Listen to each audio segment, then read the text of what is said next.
learning and knowledge-driven organization, and also adopting changes as a part of the change management.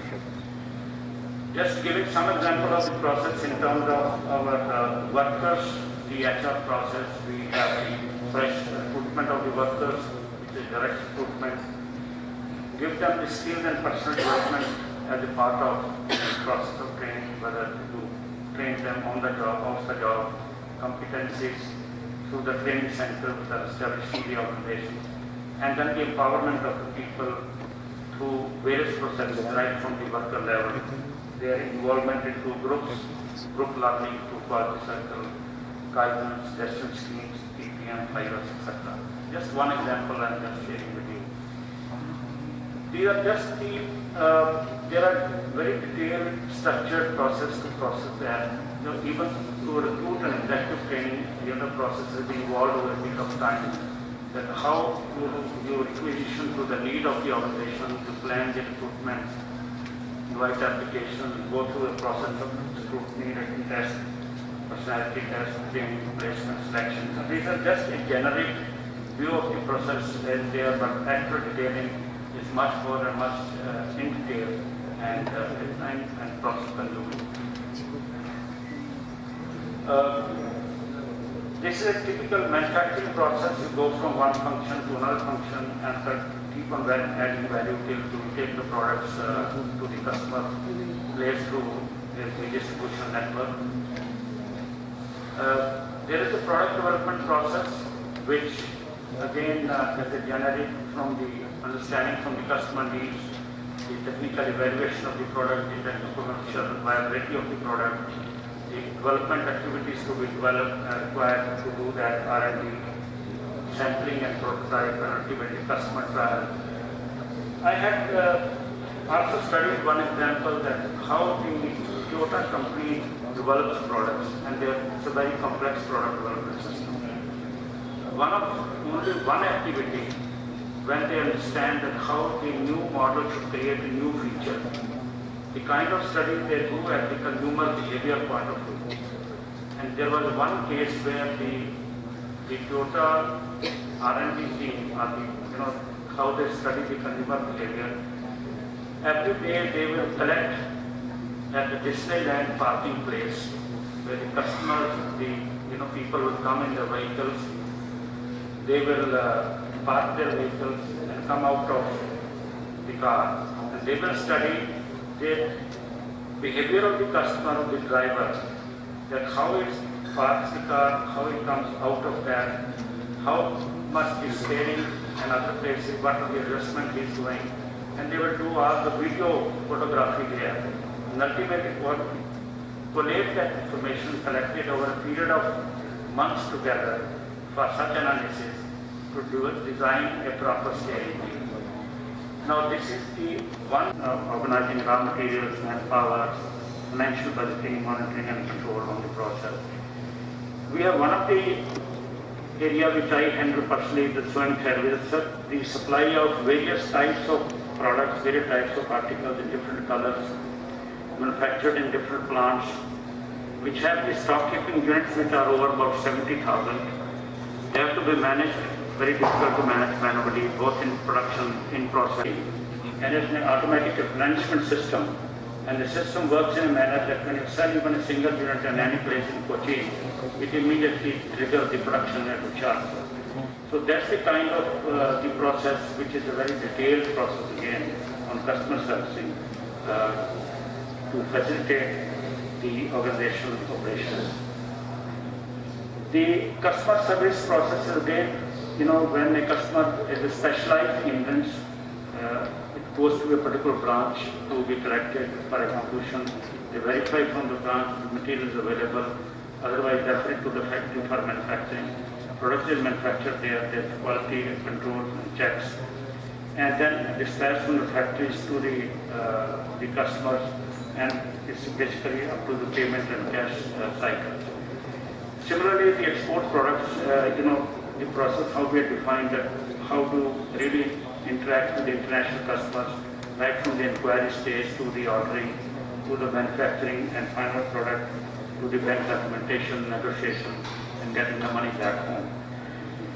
The managerial process to handle this entire gamut of the organizational process, primarily as a manager, his process is to focus on the way the managers they orchestrate activities and events and engage others in tasks to achieve the results.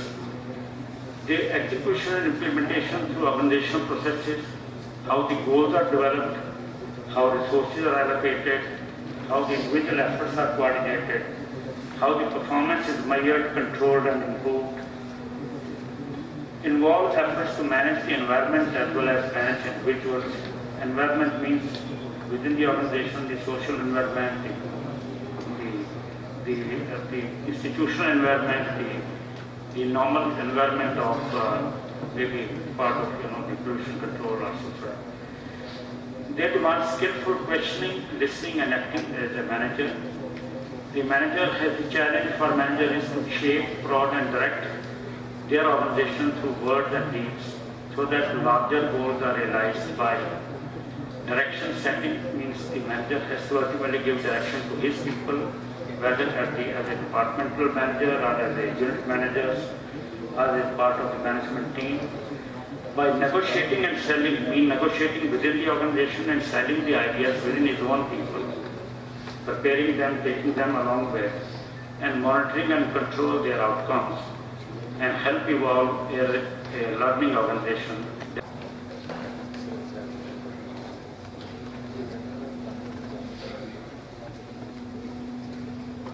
No questions? Just to maybe not a question directly.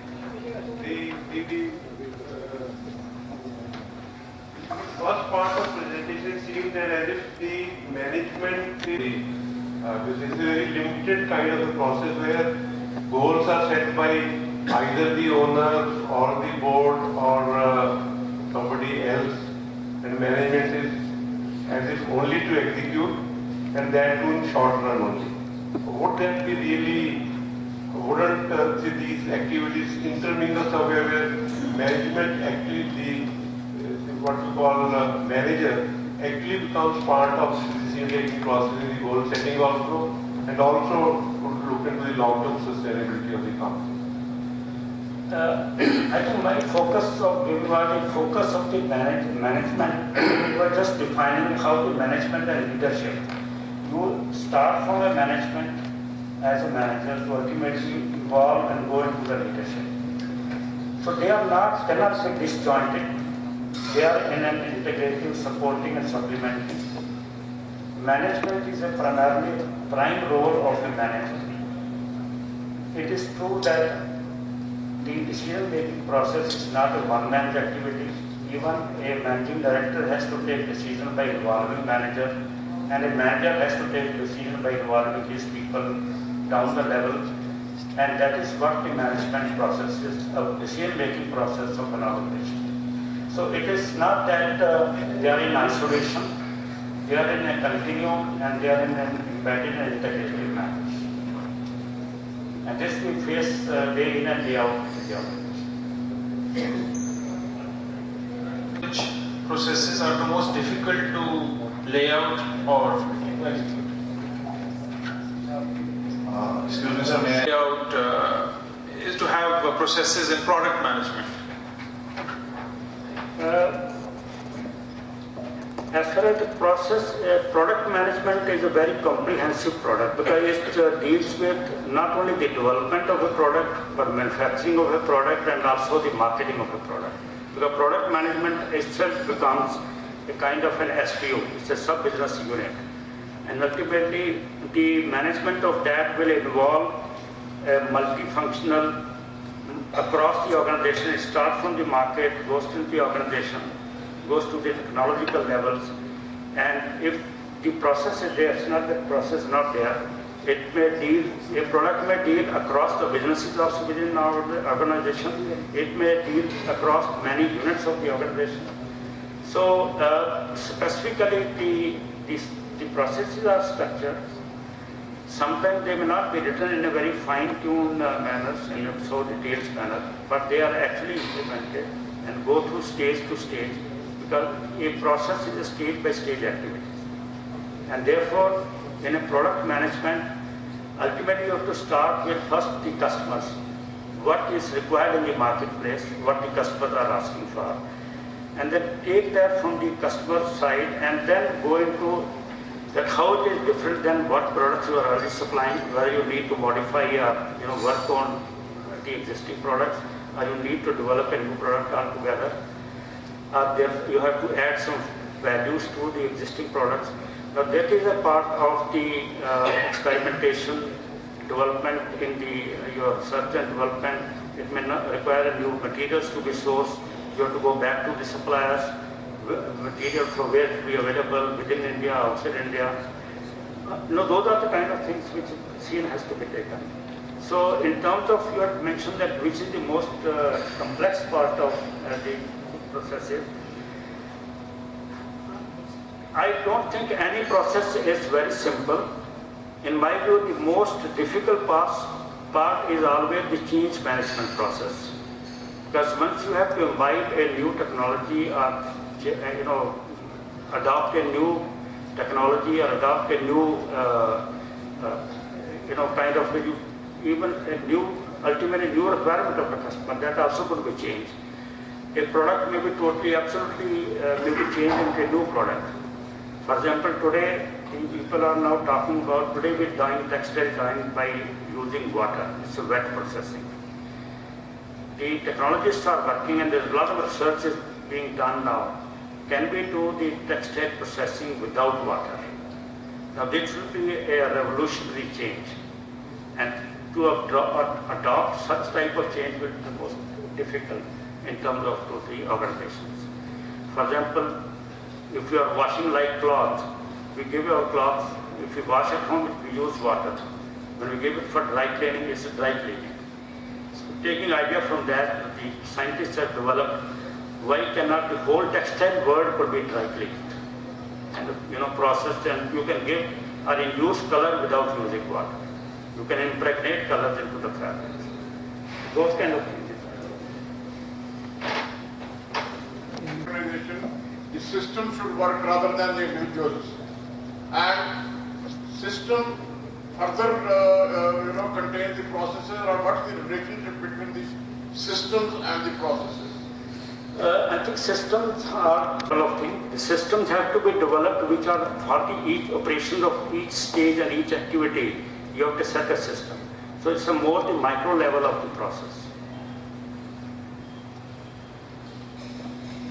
The course of the presentation, somewhere you mentioned that Japanese companies, they are concentrating more on process development rather than on product development.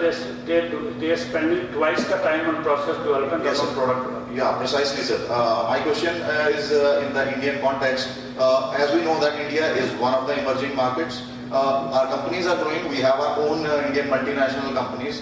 But in a country like India, which is an emerging market, and where we do not have indigenous products which are really world-class in nature, probably the example of Tata's with Nano or Megapixel or the Pixel, which is the technology of the future. So in Indian context, Indian multinationals, Indian companies, should they concentrate more on process development or on product development, because we still have not been able to create world-class products which are famous around the world? What should be the context in Indian scenario? The process will help to develop the product. You have to have a right process in place for developing the product. So it is not as a substitution of, ultimately our aim is to develop a new product. Now, basically your question is, as in India, can we create our own products? Why not? Ultimately, I think India is getting in terms of the knowledge creation part. I think we are in that stage. Many of the organizations, whether through the acquiring knowledge by way of technology transfer from outside, even in the defense services where we are taking technology and making our aircrafts within India, are they getting any technology for manufacturing the high-end models of foreign brands, are developing new brands like Nano, which Tata has developed. This is all a part, it's a national process of bringing higher technology and ultimately evolving your own unique products. So your question is, yes, that India should have its own uniqueness. India has all the basic fundamentals in place, and I have no doubt that why should not there will be Indian companies are doing very well in the world today. I think if India can have a company producing the highest number of motorcycles and supplying throughout the world, that itself is a tribute to the Indian companies. Thank you so much. Sir, small question, sir. This process building and sticking to those processes, is it an internal thing, or suddenly competition comes and all our processes go for a toss? We start questioning the processes. Can you repeat? Yeah. We build the processes looking at things that are in our control, internal processes. Suddenly, a couple of years down the line, competition comes, and it forces you to question your processes. Yeah, that's what the change processes has to be imbibed, because this is when we say that in the change we have to manage the process. So each process could be changed also with the change. So you have to imbibe both change and this thing, as I mentioned, that if a rupee is changed, then ultimately all the processes will be affected on the rupees, your decision-making process. Ultimately you will have to take change into account. If, as you mentioned, if GST is introduced tomorrow, so therefore your whole system of costing, your whole system of supply, your whole system of distribution will change.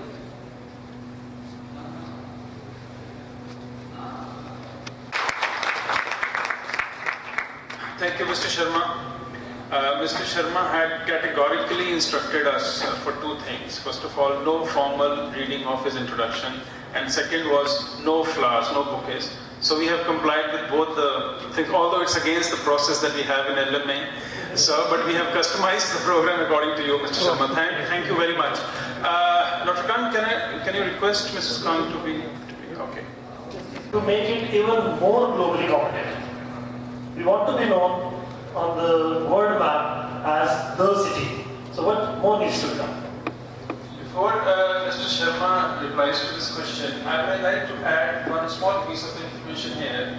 As I have been hearing, I don't know to what extent it's true, or maybe I don't mention one name. I've been hearing that Mr. Sharma and Mr. Anil Kumar, so they are the first professionals in our town. So, and after that, the whatever culture of professionalization we have in the city, so that started coming in. And these gentlemen also then, along with Mr. S.K. Rai from Hero, so we hear a lot about him also. So they, along with their professional teams, build great organizations in the city. So I've been hearing a lot about Mr. D.L. Sharma and Mr. Anil Kumar. The first MBAs maybe, first MBAs to be inducted in so-called owner-managed, companies. So he's one of them. But you still have to answer. And it's a great privilege to be here, as a member of the organization. This is also been involved, LMA has been involved by 6 or 7 of us, starting from 7 to 7. And your question that what is strengths of Ludhiana industry? I think the key strengths are a total dedication, looking for the best, always trying to see that how we reach the moon. So the enthusiasm which is there with the entrepreneurs, and we urge us to know from or get technology, information or anything. It's a hunger for knowing something. And that's why how the Ludhiana industry has evolved. That when this LMA was started in, let's say, late 70s, the top 10 companies which were known in Ludhiana, they were different than which are today top 10 companies. That means that many new other companies have come up, they are very, very large, flourishing organizations. So therefore there is an inherent capacity and inherent urge to excel. And the next question was that how organizations should further go to see that they become world-class organizations. One of the answers is this, what we made the presentation, that formalize organization, institutionalize systems, structures, and institutionalized processes. And through those processes, certainly I think the Ludhiana organization has the capacity to build into large, world-class, distinguished. There are many organizations, and many more can really be involved to that scale and that size and that class of organization.